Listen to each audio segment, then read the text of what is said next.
Thanksgiving is right around the corner if you're in America. In Canada, we just had ours not too long ago.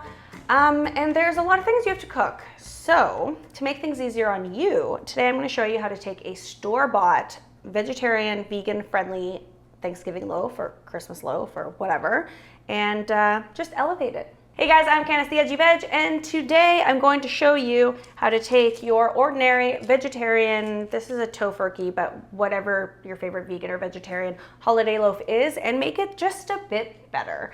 I'm not saying that they're not good on their own, they are, but you can elevate it very easily with a couple different things like a basting liquid and some vegetables. In terms of the basting liquid, you can use whatever your favorite baste is. I'm going to show you how to do just a really basic one. It's just going to be some vegan butter or margarine melted, some veggie broth. You can use like vegetable broth or no chicken or no beef. No chicken is my recommendation. And then vegetables and garlic and spices. And that's it. So you can use whatever thing you have with a lid that's oven safe. I have this guy. The loaves are pretty small, so this is actually the perfect size for it, unless you can find like a really, really small roasting pan. My roasting pan's too big, so we're gonna use this guy today. It's just a casserole dish with a lid. In terms of vegetables for your roast, you can use whatever your favorites are. Pretty standard are carrots, potatoes, and onion. But again, if you want like beets or, I don't know, parsnips or sweet potato, you can use that. I'm just using these because they are what I have. Keep it simple, right? So add them to whatever dish that you're using as long as it has a lip. So add your carrots and your potatoes, and then I have one onion. And for the onion, I just cut it into wedges, and I'm just gonna break it up a little bit. We're gonna set that aside. The next thing I'm going to make is the basting liquid. So like I said, for this, I just have some vegetable broth, some melted vegan butter, and some spices. I am using Old Bay seasoning. We have some thyme and some pepper, and that's it. But you can use like red wine if you want, or if you want to do like an avocado jam basted one, you can do that. This one's just pretty basic. All right, so add everything to a small bowl. Veggie liquid, broth, whatever you want to call it. And then we have our plant-based butter or margarine, doesn't really matter. And we're not adding salt to this because chances are your butter is already salted, so you don't want to double up in salt. And then we have our Old Bay, our thyme, and our pepper. And then just give that a whisk. All right, to our vegetables, I'm going to add about 3 to 4 tablespoons of our liquid.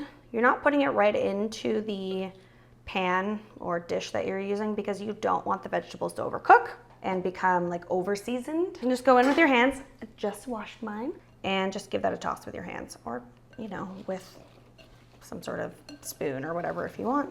Hands are easiest. And then you want to make almost like divot or crevice in the middle. All right, I've taken the plastic and like the clips on the side off of this guy. And to make sure that the vegetables don't overcook, I am going to add a little piece of parchment paper into the center here. Like that. If it's too big, you can just cut it down.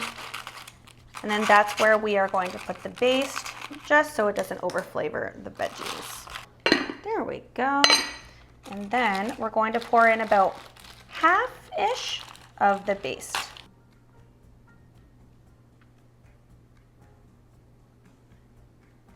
Then you just put your lid on. And I'm going to put this guy into the oven, cook this at 350 for about an hour and 10 minutes-ish. Check on it after about an hour though, just because everyone's oven is a little bit different and yours might be different than mine. But yeah, see you in an hour. All right, so I have about 20 minutes left on the clock, so I'm going to take my garlic and just toss it in some of that baste. The reason why we're doing it within the last 20 minutes is because garlic has a tendency to burn, and when it burns, it becomes very bitter. You can crush them too if you want, and then put it back into the oven for another 20 minutes.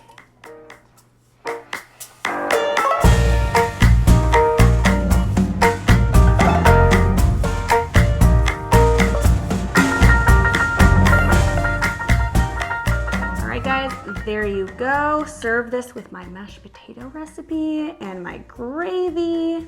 I'll link those below. And you are good to go. A nice, easy holiday meal. Oh my God, so good. All right. Let me know if you're excited to make this by giving this video a big thumbs up. Let me know in the comment section down below what other holiday content you want to see. And see you next time. Bye. Oh, and hit the subscribe button. You gotta do that too. I think I'm gonna have like 3 Thanksgivings this year at this rate.